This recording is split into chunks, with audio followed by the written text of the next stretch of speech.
Le Journal de la Ville, le premier magazine de l'information provinciale.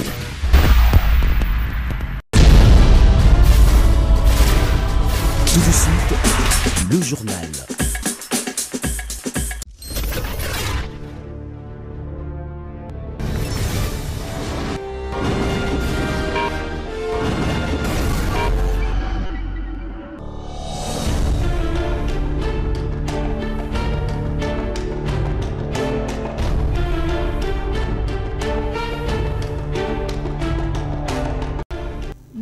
Nous savons nombreux à suivre le journal de la ville, mesdames et messieurs. Voici le sommaire. Bintou Keïta, représentante spéciale du secrétaire général de l'ONU à RDC et chef de la MONUSCO, est arrivée ce jeudi 12 juin 2025 à Goma pour une visite de 3 jours. Il va rencontrer les rebelles M23AFC, évaluer la situation humanitaire et réaffirmer l'engagement de l'ONU à protéger les civils. Tous les camions poids lourds autorisés à entrer, sortir, circuler et livrer sans limitation d'heure à Kinshasa, et c'est dans le respect du code de la route, mesure prise par le vice-premier ministre, ministre de l'économie nationale. C'est tout pour les sommaires. Mesdames et messieurs, encore une fois, bienvenue dans ce journal.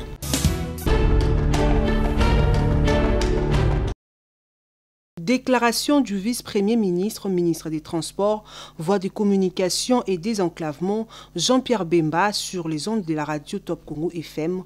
Des voix s'élèvent pour condamner ces propos tenus par un membre du gouvernement de la RDC. La dernière en date est celle de la conférence épiscopale nationale du Congo, Sanko, qui rejette ces accusations qu'elle qualifie d'ineptie et s'étonne que jusqu'à ces jours, il n'y a aucune réaction de la part des institutions de la République. La SENCO a suivi avec grande consternation, mais sans réelle surprise, les inepties de M. Jean-Pierre Bemba sur les ondes de la radio Top Congo en date du 9 juin 2025. Depuis la période électorale de 2023 jusqu'à ce jour, M. Jean-Pierre Bemba s'est attribué un rôle extrêmement dangereux, celui de proférer avec une légèreté déconcertante des allégations récurrentes, gratuites et infondées contre la SENCO. Il multiplie des déclarations qui portent atteinte à la réputation de la SENCO et risquent de compromettre le climat de confiance nécessaire à la cohésion nationale et au bien vivre ensemble dont le pays a tant besoin. En effet, au regard du contexte sociopolitique actuel, cette belliqueuse sortie médiatique donne à croire que M. Jean-Pierre Bemba peine à accepter l'option courageuse et salutaire prise par les institutions de la République et l'ensemble de la nation, celle de résoudre par des voies pacifiques la crise actuelle qui menace l'unité nationale et l'intégrité territoriale. Il y a lieu de se demander si, avec ces propos, M. Jean-Pierre Bemba veut ramener le pays à l'époque où il avait fait tuer les innocents à Kisangani et à Kinshasa. Que malgré la gravité des propos tenus par M. Jean-Pierre Bemba, il n'y ait aucune réaction des institutions de la République et de sa hiérarchie. Continuant sur cette lancée, l'épiscopat invite les peuples congolais à la vigilance, n'est pas céder à la manipulation, au discours de haine et réaffirme sa détermination à défendre sans faille les valeurs de vérité, de justice, de dialogue et réconciliation. La SENCO réaffirme sa détermination à défendre sans faillir les valeurs de vérité, de justice, de dialogue et de réconciliation. Elle invite le peuple congolais à ne pas céder à la manipulation, au discours de division ou de haine et à demeurer vigilants, unis et mobilisés pour la préservation de notre bien-vivre ensemble, socle de l'unité nationale.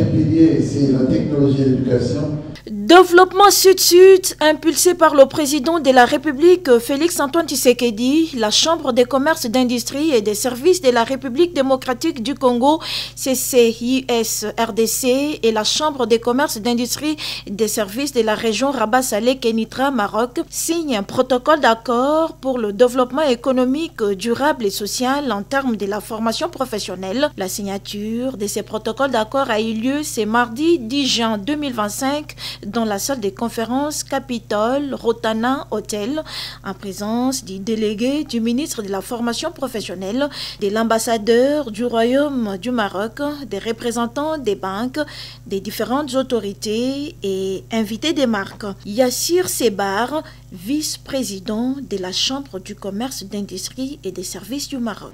Je souhaiterais en particulier dire que le moment qu'on est en train de célébrer aujourd'hui n'est autre que le couronnement d'une vision sage et éclairée des deux chefs d'État. En effet, depuis son accession au trône de ses glorieux ancêtres, Sa Majesté le roi Mohamed VI, que Dieu l'assiste, s'est activé inlassablement pour insuffler la dynamique nécessaire en faveur d'une coopération sud-sud visant la promotion du développement économique de notre continent et le bien-être aussi de nos peuples. Mais de quoi s'attendre les Congolais de ces partenariats Maroc-RDC? Le président de la Chambre des commerces, d'industrie et des services de la République démocratique du Congo, Jean-Robert Issifoua Bokoumbe. Nous entrons dans cet élan impulsé par le président de la République du développement des relations sud-sud pour justement avoir des relations particulières, économiques et sociales, des relations en termes de formation professionnelle avec le Maroc, l'énergie renouvelable, le numérique et le digital, faire des business, traiter, travailler, collaborer avec le Maroc pour que nous puissions bénéficier nous aussi de cette expertise. De quoi réjouir le coordonnateur du projet d'extension de la ville de Kinshasa à Maluku, qui trouve la mission économique marocaine à RDC bénéfique. Cette mission économique RDC-Maroc nous est très bénéfique. Le Maroc est très avancé aujourd'hui dans des plans d'urbanisation, dans les développements de villes, ainsi que dans des pôles économiques importants, comme on veut le faire à Maluku. Nous travaillons déjà avec l'une des plus grandes entreprises marocaines, TGCC, qui va construire l'un des premiers projets à démarrer, la plateforme hospitalière. Déjà, ça nous permet de pouvoir raffermir et d'élargir le cercle avec les sociétés marocaines. Facilité par l'ambassadeur du Royaume du Maroc en RDC, Rachid Agassim, la mission économique marocaine en République démocratique du Congo, partage d'expériences, transfert d'expertise, investissement, innovation, impact.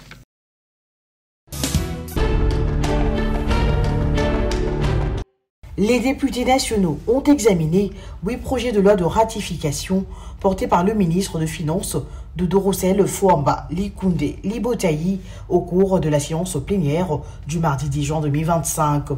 Il s'agit du projet de loi autorisant la ratification de l'accord de crédit numéro 7801-ZR crédit A et 7800-ZR crédit B du 28 mai 2025 conclu entre la RDC et l'Association internationale de développement au titre du premier appui budgétaire sur la gouvernance, la transparence et la résilience économique de la RDC pour un montant de 600 millions de dollars américains. Le projet de loi autorisant la ratification de l'accord de prêt numéro 7803-ZR du 28 mai 2025 conclu entre la RDC et l'Association internationale de développement au titre du projet de résilience contre les inondations urbaines pour un montant de 200 millions de dollars américains.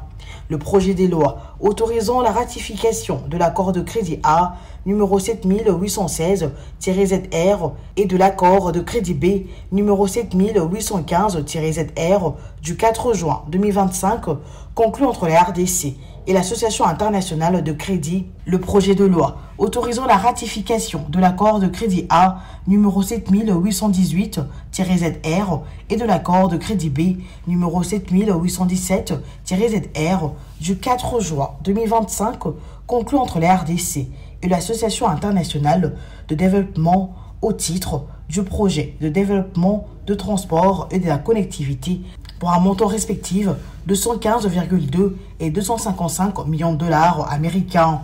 Ces 8 projets, par leur complémentarité, forment une action cohérente du gouvernement. Ils témoignent la volonté de faire, en matière de financements extérieurs, non pas une approche qui constitue comme une dépendance extérieure, mais un levier de souveraineté et de développement de notre pays. Le débat général a tourné autour de préoccupations soulevées par les députés nationaux concernant le mécanisme d'encadrement de ce fonds pour qu'il ne puisse pas atterrir dans le poche de certains dirigeants, le montant global de la dette extérieure de la RDC à ce jour, le renforcement de l'unité nationale, la corrélation entre la construction des infrastructures de transport et les infrastructures numériques et les mécanismes de gouvernance mis en place pour que ces fonds servent effectivement aux projets dont ils doivent servir pour l'intérêt de la population. Nous avons un taux qui est au-dessus de la moyenne africaine.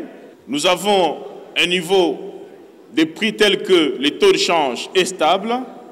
Les réserves internationales continuent de s'accumuler. Et notre taux d'endettement, les gens ne le disent pas souvent, le taux d'endettement est rapporté au niveau du produit intérieur brut. Le président de la Chambre basse du Parlement, le professeur Vitel Kemeri, a salué les efforts que fournit le gouvernement dans la prise en compte des préoccupations de la population congolaise.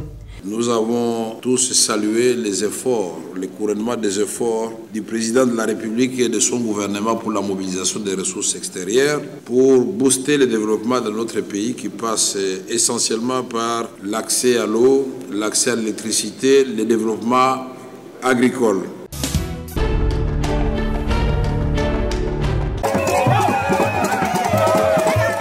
Chant, acclamation, sourire aux lèvres, banderole portant message de reconnaissance à main, les agents et cadres du secrétariat général aux actions humanitaires et à la solidarité nationale ce mardi 10 juin 2025 devant les bâtiments du ministère rassemblés pour exprimer leur reconnaissance, joie et gratitude à Nathalie Aziza Mounana, ministre des Affaires sociales, Actions humanitaires et solidarité nationale, et lui réaffirmer leur soutien et engagement pour son leadership qui a permis de restaurer l'ordre et l'harmonie au sein de leur institution. Ainsi que la nomination d'un nouveau secrétaire général intérimaire qui marque un pas significatif vers l'harmonisation des services après une longue période de tumulte et de gestion catastrophique pendant les 3 dernières années. Très touchée par cet acte de reconnaissance des agents et cadres de son ministère, Nathalie Aziza Mounana les encourage à cultiver l'amour du travail et le respect de la hiérarchie. Le social doit commencer d'abord dans notre ministère. Parce que si nous ne prêchons pas par l'exemple du social, c'est compliqué. L'action humanitaire, c'est des imprévus. Mais au nom de la solidarité nationale, d'abord au nom de la solidarité de notre ministère, nous devons prêcher par l'exemple. Le social doit rester dans nous. Je suis à ma 36e année d'engagement social humanitaire pour la République démocratique du Congo. Nous avons un président social, un président humanitaire, Tshisekedi Tshilombo. Il proclame haut et fort le peuple d'abord. Je pense que le peuple, d'abord, du sauvatoire social, on doit prêcher par l'exemple. Il a rappelé que le ministère des Affaires sociales, Actions humanitaires et solidarité nationale est le socle du bien-être social des Congolais et que leur mission essentielle, c'est porter la vision du chef de l'État, Félix Antoine Tshisekedi.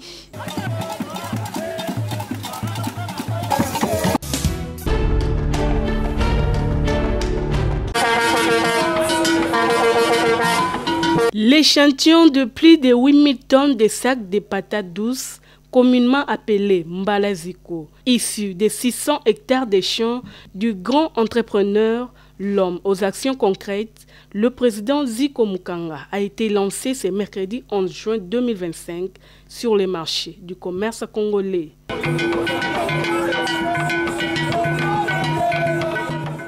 Désormais, l'opération Silisanzala n'est plus un slogan, mais une réalité en RDC. C'est lui-même, l'homme à la vision d'aigle, le président Zico Mukanga, qui a lancé officiellement la vente de ses patates douces au site Kalamo, devant le siège du Bureau national de l'ANIPTMC. Et cela à la grande satisfaction du public. Les Mbalaziko, véritable délice pour la population et les commerçants qui n'ont pas hésité à faire l'achat et à déguster.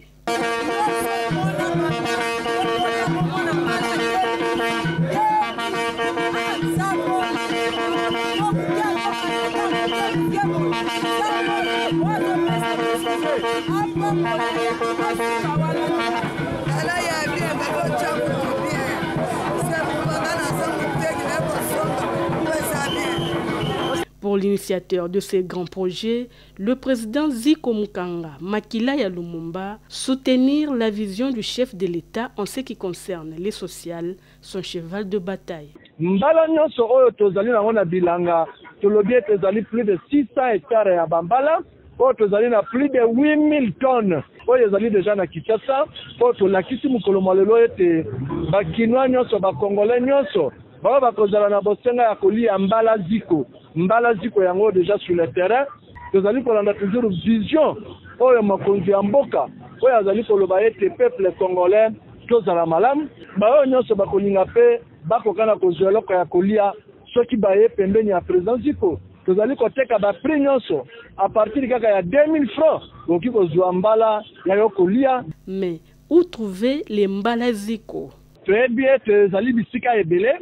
Awa na nesika tozali na commune ya Kasavubu, juste à face na Carrefour des Jeunes, soko yowana okozwa mbala Ziko, soko ke na Masina, na quartier 3, na croisement ya avenue Congo, na boulevard Lumumba, okozwa mbala Ziko, soko ke na Njili, na croisement ya avenue Kodja, na route Sekomaf, na quartier 8, okozwa mbala Ziko, soko na Maluku, juste na zone 6, okozwa mbala Ziko, vente ya mbala Ziko, et pour continuer na IPEN, et cause la peine à la mituka, vente ambulance. Après ces lancements des ventes, le président Zico Mukanga annonce dans les tout prochains jours l'inauguration du stade de football à Menkao, dans la commune de Maluku.